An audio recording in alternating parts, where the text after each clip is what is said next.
Break ನಂತರ ಕಾರ್ಯಕ್ರಮಕ್ಕೆ ಮತ್ತೊಮ್ಮೆ ಸ್ವಾಗತ. ರಾಜ್ಯ ಬಿಜೆಪಿ ಈ ವಾರ ಧರ್ಮಸ್ಥಳ ಚಲೋ ಯಾತ್ರೆ ಮಾಡ್ತು. ಅದರ ಕ್ರೆಡಿಟ್ ಸಂಪೂರ್ಣವಾಗಿ ವಿಜೇಂದ್ರ ಅವರಿಗೆ ಪಕ್ಷ ಕೊಡ್ತಾ ಇದೆ. ಈ ನಡುವೆ ವಿಜೇಂದ್ರ ಸೌಜನ್ಯ ಮನೆಗೆ ಹೋಗಿದ್ದು ಭಾಳಷ್ಟು ಆಕ್ಷೇಪ ಮತ್ತು ಅಸಮಾಧಾನಕ್ಕೂ ಕೂಡ ಕಾರಣ ಆಗಿದೆ. ಹಾಗಾದರೆ ಯಾವ ಕಾರಣಕ್ಕೆ ಆಕ್ಷೇಪ ಮತ್ತು ಅಸಮಾಧಾನ, ಯಾರು ಆಕ್ಷೇಪ ಮತ್ತು ಅಸಮಾಧಾನವನ್ನು ವ್ಯಕ್ತಪಡಿಸಿದರು, ಬಿಜೆಪಿಯ ಆಂತರಿಕವಾಗಿ ಏನು ಚರ್ಚೆ ಆಗ್ತಿದೆ, ಇದರ ಕಂಪ್ಲೀಟ್ ಸ್ಟೋರಿ ಈ ಸೆಗ್ಮೆಂಟಲ್ಲಿ ನಿಮಗೆ ಸಿಗುತ್ತೆ ನೋಡಿ. ಧರ್ಮಸ್ಥಳ ಚಲೋ ಸಕ್ಸಸ್ ಮಾಡಿದ ವಿಜೇಂದ್ರ. ಧರ್ಮಸ್ಥಳ ತಲೆಬುರುಡೆ ಪ್ರಕರಣದಲ್ಲಿ SIT ರಚನೆ ಮಾಡಿದ ದಿನದಿಂದಲೂ ಕೂಡ ಧರ್ಮಸ್ಥಳದ ಜೊತೆ ನಾವಿದ್ದೀವಿ ಅನ್ನುವಂತಹ ಬಹಿರಂಗ ಹೇಳಿಕೆಯನ್ನು ಬಿಜೆಪಿ ನಾಯಕರು ಕೊಡ್ತಾ ಇದ್ದಾರೆ. 224 ವಿಧಾನಸಭಾ ಕ್ಷೇತ್ರಗಳಿಂದಲೂ ಕೂಡ ಧರ್ಮಸ್ಥಳಕ್ಕೆ ಹೋಗಿ ಮಂಜುನಾಥನ ದರ್ಶನವನ್ನು ಪಡೆದು ವಾಪಸ್ ಬಂದಿದ್ದರು. ಈ ನಡುವೆ ಇಡೀ ರಾಜ್ಯಾದ್ಯಂತ ಇರುವಂತಹ 224 ವಿಧಾನಸಭಾ ಕ್ಷೇತ್ರಗಳಿಂದ ಶಾಸಕರು ಹಾಗೂ ಪರಿಷತ್ ಸದಸ್ಯರು, ಮಾಜಿ ಶಾಸಕರು, ಲೋಕಸಭಾ ಸದಸ್ಯರು ಧರ್ಮಸ್ಥಳಕ್ಕೆ ಬರಬೇಕು ಅನ್ನುವಂಥ ಒಂದು ಸಂದೇಶವನ್ನು, ಒಂದು ಕಟ್ಟಪ್ಪಣೆಯನ್ನು ವಿಜೇಂದ್ರ ಅವರು ಹೊರಡಿಸಿದರು. ಅದರ ಹಿನ್ನೆಲೆಯಲ್ಲೇ ಮೊನ್ನೆ ಸೋಮವಾರ ಧರ್ಮಸ್ಥಳ ಚಲೋ ಯಾತ್ರೆಯನ್ನು ಮಾಡಿದರು. ಅದು ಸಕ್ಸಸ್ಸು ಕೂಡ ಆದರು. ಧರ್ಮಸ್ಥಳದಲ್ಲಿ ನಡೆದಂತಹ ಆ ಸಮಾವೇಶದಲ್ಲಿ ವಿಜೇಂದ್ರ, ಆರ್ ಅಶೋಕ್, ಪ್ರಹ್ಲಾದ್ ಜೋಶಿ ಸೇರಿದಂತೆ ಹಲವು ಪ್ರಮುಖ ಮುಖಂಡರು ಭಾಗವಹಿಸಿ ಧರ್ಮಸ್ಥಳದ ಜೊತೆ ನಾವಿದ್ದೀವಿ, ವೀರೇಂದ್ರ ಹೆಗ್ಗಡೆ ಅವರ ಜೊತೆ ನಾವು ಮತ್ತು ಬಿಜೆಪಿಯ ಸರ್ಕಾರ ಅಂದರೆ ಕೇಂದ್ರ ಸರ್ಕಾರ ಇದ್ದೇ ಇದೆ, ಹೀಗಾಗಿ ಧರ್ಮಸ್ಥಳವನ್ನು ನಂಬಿದ ಭಕ್ತರು ಆತಂಕ ಪಡುವ ಅಗತ್ಯ ಇಲ್ಲ ಅನ್ನುವಂಥ ಒಂದು ಸಂದೇಶವನ್ನು ರವಾನೆ ಮಾಡಿದರು. ಕೇವಲ ಧರ್ಮಸ್ಥಳಕ್ಕೆ ಬಿಜೆಪಿಯ ಕಾರ್ಯಕರ್ತರಷ್ಟೇ ಬಂದಿರಲಿಲ್ಲ, ಧರ್ಮಸ್ಥಳಕ್ಕೆ ಪ್ರತಿ ಬಾರಿಯೂ ಹೋಗುವಂತಹ, ಧರ್ಮಸ್ಥಳದ ಮಂಜುನಾಥನ ಮೇಲೆ ನಂಬಿಕೆ ಇರುವಂತಹ ಹಲವು ಭಕ್ತರು ಕೂಡ ರಾಜ್ಯಾದ್ಯಂತ ಬಂದು ಧರ್ಮಸ್ಥಳದ ವಿರುದ್ಧ ಷಡ್ಯಂತರ ನಡೀತಿದೆ ಅನ್ನುವಂಥ ಒಂದು ಆರೋಪವನ್ನು ಮಾಡಿದರು. ಜೊತೆಗೆ ಮುಂದಿನ ದಿನಗಳಲ್ಲಿ ಇದನ್ನು ಉನ್ನತ ಮಟ್ಟದ ತನಿಖೆ ಕೊಡಬೇಕು ಅನ್ನುವಂಥ ಒಂದು ಆಗ್ರಹವನ್ನು ಕೂಡ ಬಿಜೆಪಿ ನಾಯಕರು ಮಾಡಿದರು. ವೇದಿಕೆಯಲ್ಲಿದ್ದಂತಹ ಪ್ರಹ್ಲಾದ್ ಜೋಶಿ ಅವರು ಮುಂದಿನ ದಿನಗಳಲ್ಲಿ ಈ ಪ್ರಕರಣದಲ್ಲಿ ದೆಹಲಿ ಅಂದರೆ ಕೇಂದ್ರ ಸರ್ಕಾರದ ಸಂಸ್ಥೆ ಎಂಟ್ರಿ ಆಗುತ್ತೆ ಅನ್ನುವಂಥ ಒಂದು ಸಂದೇಶವನ್ನು ಕೂಡ ರವಾನೆ ಮಾಡಿ ಹೋದರು. ಇದೆಲ್ಲ ಚೆನ್ನಾಗೇ ಆಯಿತು. ಇಷ್ಟರ ಮಟ್ಟಿಗೆ ಬಿಜೆಪಿಯ ಸಮಾವೇಶವೂ ಕೂಡ ಸರಿಯಾಗಿತ್ತು, ಸಕ್ಸಸ್ಸು ಕೂಡ ಆಗಿತ್ತು. ಅಲ್ಪ ಸ್ವಲ್ಪ ಬೇರೆ ಬೇರೆಯವರು ಮಾತಾಡಲಿಲ್ಲ ಅನ್ನುವಂಥ ಒಂದು ಅಸಮಾಧಾನ ಇದ್ದೇ ಇತ್ತು. ಆದರೆ ಅದೆಲ್ಲದಕ್ಕಿಂತಲೂ ಹೊರತಾಗಿ ಒಂದು ಅರ್ಧ ಗಂಟೆಯಲ್ಲಿ ಭಾಳಷ್ಟು ದೊಡ್ಡ ಮಟ್ಟದ ಒಂದು ಮಿಸ್ಟೇಕನ್ನು ನಮ್ಮ ರಾಜ್ಯಾಧ್ಯಕ್ಷರು ಮಾಡಿದ್ರು ಅನ್ನುವಂಥ ಒಂದು ಚರ್ಚೆ ಅವತ್ತೇ ಶುರು ಮಾಡಿದ್ರು ಬಿಜೆಪಿಯ ಹಲವು ಮುಖಂಡರು ಹಾಗೂ ನಾಯಕರು. ಬಿಜೆಪಿ ಸಂಘಟನೆ ಮಾಡುವಲ್ಲಿ ಬಿಜೆಪಿ ಯಾವುದಾದ್ರೂ ಒಂದು ಪ್ರತಿಭಟನೆಯನ್ನು ಕೈಗೆತ್ತಿಕೊಂಡಾಗ ಅದನ್ನು ಯಾವ ದಿಕ್ಕಿನಲ್ಲಿ ತೆಗೆದುಕೊಂಡು ಹೋದರೆ ಸರ್ಕಾರಕ್ಕೆ ಬಿಸಿ ಮುಟ್ಟಿಸ್ಬೋದು ಅನ್ನುವಂಥ ಒಂದು ಲೆಕ್ಕಾಚಾರ ಹಾಕೋದ್ರಲ್ಲಿ, ಅದನ್ನು ಯಶಸ್ವಿ ಮಾಡೋದರಲ್ಲಿ ವಿಜೇಂದ್ರ ಹಲವು ಬಾರಿ ಸಕ್ಸಸ್ ಆಗಿದ್ದಾರೆ. ಧರ್ಮಸ್ಥಳದ ಪ್ರಕರಣದಲ್ಲಿ ಫಸ್ಟ್ ಪಾರ್ಟ್ ಚೆನ್ನಾಗಿತ್ತು, ಆದರೆ ಸೆಕೆಂಡ್ ಪಾರ್ಟ್ ಫ್ಲಾಪ್ ಆಯಿತು ಅನ್ನುವಂಥ ಒಂದು ಚರ್ಚೆ ಈಗ ಬಿಜೆಪಿಯ ಆಂತರಿಕ ಮಟ್ಟದಲ್ಲಿ ನಡೀತಾ ಇದೆ. ಆ ಸಮಾವೇಶ ಮುಗಿದ ತಕ್ಷಣ ಅವರು ನೇರವಾಗಿ ಅವತ್ತು ಸಂಜೆ ಹೋಗಿದ್ದು ಸೌಜನ್ಯ ಅವರ ಮನೆಗೆ, ಸೌಜನ್ಯ ಅವರ ತಾಯಿಯನ್ನು ಭೇಟಿ ಮಾಡಿ ಸಾಂತ್ವನ ಹೇಳಿ ನಿಮ್ಮ ಜೊತೆ ನಾವಿದ್ದೀವಿ ಅನ್ನುವಂತಹ ಒಂದು ಮಾತನ್ನು ಹೇಳಿದರು. ಸೌಜನ್ಯ ತಾಯಿಗೆ ಸಾಂತ್ವನ ಹೇಳಿ, ನೀವು ಒಂದು ವೇಳೆ ಮೇಲ್ಮನವಿ ಹೋಗಿದ್ದೆ ಆದರೆ ಅದರ ಖರ್ಚು ವೆಚ್ಚವನ್ನು ಭರಿಸೋದಕ್ಕೆ ಬಿಜೆಪಿ ಸಿದ್ಧವಾಗಿದೆ ಅನ್ನುವಂತಹ ಒಂದು ಭರವಸೆಯನ್ನು ಕೊಟ್ಟು ಬಂದರು. ಆದರೆ ಇದು ಬಿಜೆಪಿಯ ಹಲವು ನಾಯಕರಿಗೆ, ಅದರಲ್ಲೂ ಮಲೆನಾಡು ಮತ್ತು ಕರಾವಳಿ ಭಾಗದ ಹಲವು ನಾಯಕರುಗಳಿಗೆ ಇದು ಸಹಿಸ್ಕೊಳ್ಳೋದಕ್ಕೆ ಆಗ್ತಿಲ್ಲ. ಅವರು ಹೇಳ್ತಿರೋದ್ರಲ್ಲೂ ಕೂಡ ನಿಜ ಇದೆ. ಯಾಕಂತೇಳಿದ್ರೆ ಅಲ್ಲಿ ಧರ್ಮಸ್ಥಳದ ಪ್ರಕರಣವೇ ಬೇರೆ, ಸೌಜನ್ಯ ಅವರ ಪ್ರಕರಣವೇ ಬೇರೆ. ಅವತ್ತು ಸೌಜನ್ಯ ಅವರ ಮನೆಗೆ ಹೋಗಬಾರ್ದಾಗಿತ್ತು. ಯಾಕಂತೇಳಿದ್ರೆ ಈ ಧರ್ಮಸ್ಥಳದ ಬುರುಡೆ ಪ್ರಕರಣದ ಹಿಂದೆ ಮುಂದೆ ಆಗಿಂದಾಗೆ ಚರ್ಚೆಗೆ ಬರ್ತಾ ಇರುವಂಥದ್ದು ಕೂಡ ಸೌಜನ್ಯ ಅವರ ಕೊಲೆ ಪ್ರಕರಣ, ಈ ಸೌಜನ್ಯ ಅವರ ಮೇಲೆ ನಡೆದಂತಹ ಅತ್ಯಾಚಾರ ಹಾಗೂ ಕೊಲೆ ಪ್ರಕರಣ. ಇಂಥ ಸಂದರ್ಭದಲ್ಲಿ ನಾವು ಒಂದು ಕಡೆ ಧರ್ಮಸ್ಥಳದ ಪರ ಇದ್ದೀವಿ ಅಂತ ಹೋಗಿ ಸಮಾವೇಶ ಮಾಡಿ, ಆ ಸಮಾವೇಶ ಸಕ್ಸಸ್ ಆದಂಥ ಒಂದು ಸಂದರ್ಭದಲ್ಲಿ ಸಂಜೆ ಹೋಗಿ ಸೌಜನ್ಯ ಅವರ ಮನೆಗೆ ಭೇಟಿ ಕೊಟ್ಟಿದ್ದು, ಸೌಜನ್ಯ ಅವರ ತಾಯಿಯನ್ನು ಭೇಟಿ ಮಾಡಿದ್ದು, ಸೌಜನ್ಯ ಅವರ ತಾಯಿ ಅವತ್ತು ಅಕ್ಷರಶಃ ಕಣ್ಣೀರು ಹಾಕಿದ್ದು, ಇದರ ನನ್ನ ಮಗಳ ಸಾವಿನ ಹಿಂದೆ ನನ್ನ ಮಗಳನ್ನು ಯಾವ ರೀತಿಯಾಗಿ ಕಿಡ್ನಾಪ್ ಮಾಡಿದ್ರು, ಯಾವ ರೀತಿಯಾಗಿ ಅವತ್ತು ಕೊಲೆ ಆಯಿತು, ಈ ವಿಚಾರಗಳನ್ನು ಬಹಿರಂಗವಾಗಿ ಹೇಳಿಕೊಂಡಿದ್ದು ಇವು ಬಿಜೆಪಿಗೆ ಡ್ಯಾಮೇಜ್ ಆದವು. ಅದು ಪಕ್ಷಕ್ಕೆ ಆದಂತಹ ಇಮೇಜ್ಗಿಂತಲೂ ಕೂಡ ಹೆಚ್ಚು ಡ್ಯಾಮೇಜ್ ಮಾಡಿದೆ ಅನ್ನುವಂಥ ಒಂದು ಚರ್ಚೆಯನ್ನು ಸದಾನಂದ ಗೌಡರು ಶುರು ಮಾಡಿದ್ದಾರೆ. ಅದೇ ರೀತಿ ಆ ಭಾಗದ ಹಿರಿಯ ನಾಯಕರಾದಂತಹ ಸುನಿಲ್ ಕುಮಾರ್ ಅವರು ಕೂಡ ಶುರು ಮಾಡಿದ್ದಾರೆ.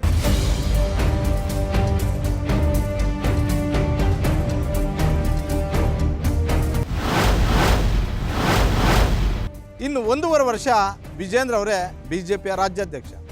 ಈಗ 1.5 ವರ್ಷವನ್ನು ಕಂಪ್ಲೀಟ್ ಮಾಡಿರುವಂತಹ ವಿಜೇಂದ್ರ ಅವರು ಇನ್ನೂ 1.5 ವರ್ಷದ ಮಟ್ಟಿಗೆ ರಾಜ್ಯಾಧ್ಯಕ್ಷರಾಗಿ ಮುಂದುವರಿತಾರೆ ಅನ್ನುವಂಥ ಒಂದು ಚರ್ಚೆ ಈಗ ದೆಹಲಿಯ ಹೈಕಮಾಂಡ್ ಮಟ್ಟದಲ್ಲಿ ನಡೀತಾ ಇದೆ.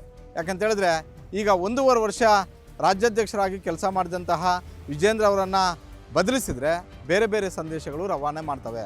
ಈಗ ರಾಜ್ಯಾದ್ಯಂತ ವಿಜೇಂದ್ರ ಅವರ ಜೊತೆ ಯುವ ಕಾರ್ಯಕರ್ತರಿದ್ದಾರೆ, ಯುವ ನಾಯಕರುಗಳಿದ್ದಾರೆ, ಯುವ ಮುಖಂಡರುಗಳಿದ್ದಾರೆ. ಜೊತೆಗೆ ಉತ್ತರ ಕರ್ನಾಟಕ ಭಾಗದಲ್ಲಿ ಯಡಿಯೂರಪ್ಪ ಅವರ ವರ್ಚಸ್ಸನ್ನು ಮುಂದಿನ ದಿನಗಳಲ್ಲಿ ವಿಜೇಂದ್ರ ಅವರು ಎನ್ಕ್ಯಾಶ್ ಮಾಡ್ತಾರೆ. ಈ ಶಕ್ತಿ ಸೋಮಣ್ಣ ಅವ್ರಿಗಿಲ್ಲ, ಅದೇ ರೀತಿ ಬೇರೆ ಬೇರೆ ನಾಯಕರು ಕೂಡ ಇಲ್ಲ. ಸುನೀಲ್ ಕುಮಾರ್ ಅವರು ಕರಾವಳಿಯನ್ನು ಹೊರತುಪಡಿಸಿದರೆ ಬೇರೆಲ್ಲೂ ಕೂಡ ಅವರು ಆ ಕಡೆ ಅಹಿಂದ ನಾಯಕರಾಗಿ ಕೂಡ ಗುರುತಿಸ್ಕೊಳ್ಳಿಲ್ಲ. ಅದೇ ರೀತಿ BJPಯ ದೊಡ್ಡ ಮಟ್ಟದ ನಾಯಕರಾಗಿ ಕೂಡ ಗುರುತಿಸ್ಕೊಳ್ತಾ ಇಲ್ಲ. ಹೀಗಾಗಿ ಕೇವಲ ಕರಾವಳಿ ಭಾಗದ 1-2 ಜಿಲ್ಲೆಗೆ ಮಾತ್ರ ಸೀಮಿತರಾಗಿದ್ದಾರೆ. ಈ ಹಿನ್ನೆಲೆಯಲ್ಲಿ ಸದ್ಯಕ್ಕೆ ವಿಜೇಂದ್ರ ಅವರನ್ನು ಬದಲಾವಣೆ ಮಾಡೋದು ಬೇಡ. ವಿಜೇಂದ್ರ ಅವರನ್ನು ಇನ್ನು 1.5 ವರ್ಷ ಮುಂದುವರಿಸೋಣ, ಅಲ್ಲಿಗೆ ಚುನಾವಣೆ ಸಮೀಪಕ್ಕೆ ಬರುತ್ತೆ, ಆಗ ನಾವು ನೋಡೋಣ ಅನ್ನುವಂಥ ಒಂದು ಚರ್ಚೆಯನ್ನು ದೆಹಲಿಯ ಹೈಕಮಾಂಡ್ ಮಟ್ಟದಲ್ಲಿ ನಡೀತಾ ಇದೆ.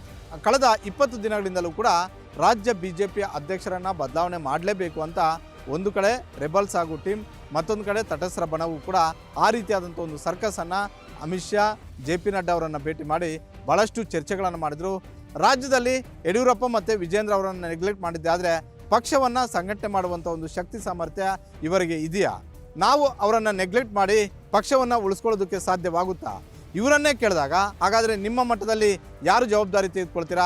ನಾಳೆ ಬೆಳಗ್ಗೆ ಏನಾದರೂ ಹೆಚ್ಚು ಕಡಿಮೆ ಆದಾಗ ನೀವು ಅದರ ಸಂಪೂರ್ಣ ಜವಾಬ್ದಾರಿಯನ್ನು ವಹಿಸ್ಕೊಳ್ತೀರಾ ಅನ್ನುವಂಥ ಒಂದು ಪ್ರಶ್ನೆಗಳನ್ನು ಕೇಳಿದಾಗ ಅವತ್ತೂ ಕೂಡ ಇವರು ಎಲ್ಲರೂ ಜಪ ಮಾಡಿದ್ದು ಕೇವಲ ಸಾಮೂಹಿಕ ನಾಯಕತ್ವ. ಈ ಹಿನ್ನೆಲೆಯಲ್ಲಿ ಇನ್ನು 1.5 ವರ್ಷಗಳ ಕಾಲ ವಿಜೇಂದ್ರ ಅವರನ್ನೇ ಮುಂದುವರಿಸಬೇಕು ಅನ್ನುವಂಥ ಒಂದು ಚಿಂತನೆಯನ್ನು ಗಂಭೀರವಾಗಿ BJPಯ ಹೈಕಮಾಂಡ್ ಮಾಡ್ತಾ ಇದೆಯಂತೆ.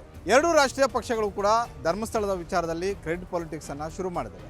ಆದರೆ ಈ ನಡುವೆ ಪ್ರಾದೇಶಿಕ ಪಕ್ಷವಾಗಿರುವಂತಹ JDS ಕೂಡ ಒಂದು ಕಡೆ ರಾಷ್ಟ್ರೀಯ ಮಟ್ಟದಲ್ಲಿ ಯಾವ ರೀತಿಯಾದಂತಹ ಹೆಜ್ಜೆಯನ್ನು ಇಡಬೇಕೋ ಆ ಹೆಜ್ಜೆಯನ್ನು ಮಾಜಿ ಮುಖ್ಯಮಂತ್ರಿ ಹಾಲಿ ಕೇಂದ್ರ ಸಚಿವರಾದಂತಹ ಕುಮಾರಸ್ವಾಮಿ ಅವರು ಇದ್ದಾರೆ. ಅದೇ ರೀತಿ ಯುವ ಘಟಕದ ಅಧ್ಯಕ್ಷ ನಿಖಿಲ್ ಕುಮಾರಸ್ವಾಮಿ ಅವರು ಕೂಡ ಧರ್ಮಸ್ಥಳ ಚಲೋ ಮಾಡಿ ಎಲ್ಲ ಶಾಸಕರನ್ನು, ಮಾಜಿ ಶಾಸಕರನ್ನು, JDS ಮುಖಂಡರನ್ನು ಕರೆದುಕೊಂಡು ಹೋಗಿ ಶಕ್ತಿ ಪ್ರದರ್ಶನ ಮಾಡಿದ್ದಾರೆ. ಧರ್ಮಸ್ಥಳ ಕ್ರೆಡಿಟ್ ಪೊಲಿಟಿಕ್ಸ್ಗೆ ಪ್ರಾದೇಶಿಕ ಪಕ್ಷ JDS ಎಂಟ್ರಿ. ಮಾಜಿ ಮುಖ್ಯಮಂತ್ರಿ ಕುಮಾರಸ್ವಾಮಿ ಅವರಿಂದ ಅಮಿತ್ ಶಾ ಭೇಟಿ. ಪ್ರಾದೇಶಿಕ ಪಕ್ಷವಾದಂತಹ ಜಾತ್ಯತೀತ ಜನತಾದಳ ಅಂದರೆ ಮಾಜಿ ಮುಖ್ಯಮಂತ್ರಿ ಕುಮಾರಸ್ವಾಮಿ ಹಾಗೂ ನಿಖಿಲ್ ಕುಮಾರಸ್ವಾಮಿ ಇಬ್ಬರು ಕೂಡ ತಮ್ಮ ಪಕ್ಷದ ನಿಲುವೇನು, ತಾವು ತಮ್ಮ ನಿರ್ಧಾರಗಳೇನು ಅನ್ನುವಂಥದ್ದನ್ನು ಈ ವಾರ ಭಾಳಷ್ಟು ಸ್ಪಷ್ಟವಾಗಿ JDS ಕಾರ್ಯಕರ್ತರಿಗೆ ರವಾನೆ ಮಾಡಿದ್ದಾರೆ. ಹೀಗಾಗಿ ಧರ್ಮಸ್ಥಳಕ್ಕೆ ಅಂದರೆ ಕಳೆದ ಭಾನುವಾರ ನಿಖಿಲ್ ಕುಮಾರಸ್ವಾಮಿ ಅವರ ನೇತೃತ್ವದಲ್ಲಿ JDS ಶಾಸಕರು, ಮಾಜಿ ಶಾಸಕರು, ಮುಖಂಡರುಗಳ ಆದಿಯಾಗಿ ಎಲ್ಲರೂ ಕೂಡ ಬಸ್ ಮೂಲಕ ಪ್ರಯಾಣ ಮಾಡಿ ಧರ್ಮಸ್ಥಳದ ಜೊತೆ ನಾವಿದ್ದೀವಿ ಅನ್ನುವಂಥ ಒಂದು ಸಂದೇಶವನ್ನು ರವಾನೆ ಮಾಡಿದರು. ಧರ್ಮಾಧಿಕಾರಿಗಳನ್ನು ಭೇಟಿ ಮಾಡಿದಂತಹ ನಿಖಿಲ್ ಕುಮಾರಸ್ವಾಮಿ ಅವರು JDS ಧರ್ಮಸ್ಥಳ ಹಾಗೂ ಮಂಜುನಾಥನ ಜೊತೆ ಇದೆ ಅನ್ನುವಂಥ ಒಂದು ಸಂದೇಶವನ್ನು ರವಾನೆ ಮಾಡಿದರು. ಅದಾದ ಬಳಿಕ ಮಾಜಿ ಮುಖ್ಯಮಂತ್ರಿ ಹಾಲಿ ಕೇಂದ್ರ ಸಚಿವರಾದಂತಹ ಕುಮಾರಸ್ವಾಮಿ ಅವರು ಅಮಿತ್ ಶಾ ಅವರನ್ನು ಭೇಟಿ ಮಾಡಿದ್ದಾರೆ. ಅಮಿತ್ ಶಾ ಅವರನ್ನು ಭೇಟಿ ಮಾಡಿ ಸುದೀರ್ಘವಾಗಿ 1 ಗಂಟೆಗಳ ಕಾಲ ಚರ್ಚೆ ಮಾಡಿದ್ದಾರೆ. ಧರ್ಮಸ್ಥಳ ತಲೆಬುರುಡೆ ಪ್ರಕರಣದಲ್ಲಿ ಯಾವ ರೀತಿಯಾಗಿ ರಾಜ್ಯದಲ್ಲಿ ರಾಜಕೀಯ ನಡೀತಾ ಇದೆ, ಇದರ ಹಿಂದೆ ಎಷ್ಟು ಮಟ್ಟಿಗೆ ಷಡ್ಯಂತ್ರ ಇದೆ, ಜಾತ್ಯತೀತ ಜನತಾದಳ ಪಕ್ಷದ ಮುಖಂಡರುಗಳು ಏನು ಹೇಳಿದ್ದಾರೆ, ನನ್ನ ಬಳಿ ಯಾವ ಮಾಹಿತಿ ಇದೆ, ಈ ತಲೆಬುರುಡೆ ಎಲ್ಲಿಂದ ಬಂತು, ಇದು NIA ತನಿಖೆಗೆ ಮಾಡೋದಕ್ಕೆ ಯಾವ ರೀತಿಯಾದಂಥ ಅವಕಾಶಗಳು ಇದ್ದಾವೆ, ಯಾವ ರೀತಿಯಾಗಿ ಗಂಭೀರವಾಗಿ ತೆಗೆದುಕೊಳ್ಬೇಕು, ಈ ವಿಚಾರಗಳನ್ನು ಮನದಟ್ಟು ಮಾಡುವಂತಹ, ಮನವರಿಕೆ ಮಾಡಿಕೊಡುವಂಥ ಒಂದು ಕೆಲಸವನ್ನು ಮಾಜಿ ಮುಖ್ಯಮಂತ್ರಿ ಹಾಲಿ ಕೇಂದ್ರ ಸಚಿವರಾದಂತಹ ಕುಮಾರಸ್ವಾಮಿ ಅವರು ಅಮಿತ್ ಶಾ ಅವರಿಗೆ ಮಾಡಿಕೊಟ್ಟು ಬಂದಿದ್ದಾರೆ. 1 ಗಂಟೆಗಳ ಕಾಲ ಸುದೀರ್ಘ ಚರ್ಚೆಯಲ್ಲಿ ಕೇವಲ ಧರ್ಮಸ್ಥಳ ಪ್ರಕರಣಕ್ಕೆ ಅಷ್ಟೇ ಸೀಮಿತವಾಗಿರಲಿಲ್ಲ, ಬೇರೆ ಬೇರೆ ರಾಜಕೀಯ ವಿಚಾರಗಳು ಕೂಡ ಚರ್ಚೆ ಆಗಿದ್ದಾವೆ. ಈಗ ರಾಜ್ಯ JDS ಅಲ್ಲಿ ಚರ್ಚೆ ಆಗ್ತಿರೋದು ಏನಂತ ಹೇಳಿದ್ರೆ, ಸಂಪೂರ್ಣ ಪಕ್ಷ ಸಂಘಟನೆಯ ಜವಾಬ್ದಾರಿಯನ್ನು ನಿಖಿಲ್ ಕುಮಾರಸ್ವಾಮಿ ಅವರ ಹೆಗಲಿಗೆ ಮಾಜಿ ಪ್ರಧಾನಿ ದೇವೇಗೌಡರು ಹಾಗೂ ಕುಮಾರಸ್ವಾಮಿ ಅವರು ಕೊಟ್ಟಿದ್ದಾರೆ. ಹೀಗಾಗಿ ನಿಖಿಲ್ ಕುಮಾರಸ್ವಾಮಿ ಅವರು ಫುಲ್ ಆ್ಯಕ್ಟಿವ್ ಆಗಿದ್ದಾರೆ. ಈಗಾಗಲೇ 1 ಬಾರಿ ಇಡೀ ರಾಜ್ಯವನ್ನು ಸುತ್ತಿ ಸಂಘಟನೆಯನ್ನು ಹೆಚ್ಚು ಮಾಡುವಂತಹ ಒಂದು ಕೆಲಸವನ್ನು ಮಾಡಿದ್ದಾರೆ. ಜೊತೆಗೆ ಸದಸ್ಯತ್ವ ಅಭಿಯಾನವನ್ನು ಸಕ್ಸಸ್ಫುಲ್ಲಾಗಿ ಮಾಡಿ ಅದರ ಒಂದು ಕ್ರೆಡಿಟನ್ನು ಕೂಡ ಪಡ್ಕೊಂಡಿದ್ದಾರೆ. ಈ ನಡುವೆ ಮತ್ತೊಮ್ಮೆ ನೆರೆ ಆಗಿರುವಂತಹ, ಮಳೆ ಹೆಚ್ಚು ಆಗಿರುವಂತಹ, ಹಾನಿಗೀಡಾಗಿರುವಂತಹ ಪ್ರದೇಶಗಳಿಗೆ ಭೇಟಿ ಕೊಡೋದಕ್ಕೆ ಮುಂದಾಗಿದ್ದಾರೆ.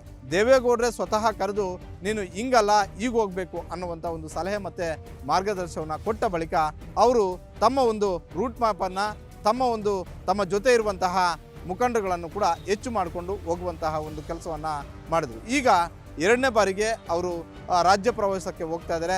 ನೆರೆ ಪ್ರದೇಶಗಳಿಗೆ ಭೇಟಿ ಕೊಡೋದಕ್ಕೆ ಹೋಗ್ತಾ ಇದ್ದಾರೆ. ಎಲ್ಲಿ ಹೆಚ್ಚು ಮಳೆ ಆಗಿದೆಯೋ, ಎಲ್ಲಿ ಹೆಚ್ಚು ಹಾನಿಯಾಗಿದೆಯೋ, ಎಲ್ಲಿ ರೈತರಿಗೆ ಸಂಕಷ್ಟಗಳು ಬಂದಿದ್ದಾವೋ, ಸಮಸ್ಯೆಗಳಾಗಿದೆಯೋ ಅಲ್ಲಿ ಭೇಟಿ ಮಾಡೋದಕ್ಕೆ ಹೋಗ್ತಾ ಇದ್ದಾರೆ. ಆಗ ಅವ್ರ ಜೊತೆ ದೊಡ್ಡ ನಾಯಕರು ಕೂಡ ಇರಬೇಕು ಅನ್ನುವಂಥ ಒಂದು ಸಂದೇಶ ಮತ್ತು ಸೂಚನೆಗಳು ಕೂಡ ಬಂದಿದ್ದಾರೆ. ಈಗ ರಾಜ್ಯ ಕಾಂಗ್ರೆಸ್ ಆರೋಪ ಮಾಡ್ತಾ ಇದೆ, ಕೇವಲ ನಿಖಿಲ್ ಕುಮಾರಸ್ವಾಮಿ ಅವರು ಮಾತ್ರ ಯಾಕೆ ಪ್ರವಾಸ ಹೋಗ್ತಾ ಇದ್ದಾರೆ, ಜಿ ಟಿ ದೇವೇಗೌಡರನ್ನ ಅಲ್ಲಿ ಬಿಟ್ಟರು, ಈ ಹಿಂದೆ ಇಬ್ರಾಹಿಮನ್ನ ಕರ್ಕೊಂಡೋಗಿ ನಡುದಾರಿಯಲ್ಲಿ ಬಿಟ್ಟೋದ್ರು. ಈ ಹೇಳಿಕೆಗಳನ್ನು ಕಾಂಗ್ರೆಸ್ ನಾಯಕರು ಕೊಟ್ಟಿದ್ದಾರೆ. ಇದೆಲ್ಲದಕ್ಕೂ ತಲೆ ಕೆಡಿಸ್ಕೊಳ್ಳದೆ ನಿಖಿಲ್ ಕುಮಾರಸ್ವಾಮಿ ಅವರು ಎರಡನೇ ಬಾರಿಗೆ ರಾಜ್ಯ ಸುತ್ತೋದಕ್ಕೆ ರೆಡಿಯಾಗಿದ್ದಾರೆ. ಒಟ್ಟಾರೆ ಮೂರೂ ಪಕ್ಷದಲ್ಲೂ ಕೂಡ ಕಳೆದ ವಾರ ಬಿರುಸಿನ ಧರ್ಮಸ್ಥಳದ ತಲೆಬುರುಡೆ ಪ್ರಕರಣಕ್ಕೆ ಸಂಬಂಧಪಟ್ಟಂತೆ ಕ್ರೆಡಿಟ್ ಪಾಲಿಟಿಕ್ಸ್ ಜೋರಾಗಿ ನಡೆದಿದೆ. ಈ ನಡುವೆ ಪ್ರಾದೇಶಿಕ ಪಕ್ಷ ಭಾಳಷ್ಟು ದೊಡ್ಡ ಮಟ್ಟದ ಕ್ರೆಡಿಟ್ ತೆಗೆದುಕೊಳ್ಳೋದಕ್ಕೆ ಒಂದು ಕಡೆ ಧರ್ಮಸ್ಥಳಕ್ಕೂ ಚಲೋ ಮಾಡ್ತು. ಅದೇ ರೀತಿ ದೆಹಲಿ ಮಟ್ಟದಲ್ಲಿ ಅಮಿತ್ ಶಾ ಅವರನ್ನು ಕುಮಾರಸ್ವಾಮಿ ಅವರು ಭೇಟಿ ಮಾಡಿ NIA ತನಿಖೆಗೆ ಒತ್ತಾಯ ಮಾಡಿದ್ರು. ಹೀಗಾಗಿ ಈ ವಾರ ಏನೆಲ್ಲ ಡೆವಲಪ್ಮೆಂಟ್ಗಳು ಆಗ್ತವೆ ಅನ್ನುವಂಥದ್ದನ್ನು ಕಾದು ನೋಡಬೇಕಾಗುತ್ತೆ. ಇದಾಗಿತ್ತು ಈ ವಾರದ ಆಫ್ ದ ರೆಕಾರ್ಡ್ ವಿಶೇಷ ಕಾರ್ಯಕ್ರಮ. ಇದು ಗ್ಯಾರಂಟಿ ನ್ಯೂಸ್, ಸುದ್ದಿ ಖಚಿತ, ನ್ಯಾಯ ನಿಶ್ಚಿತ.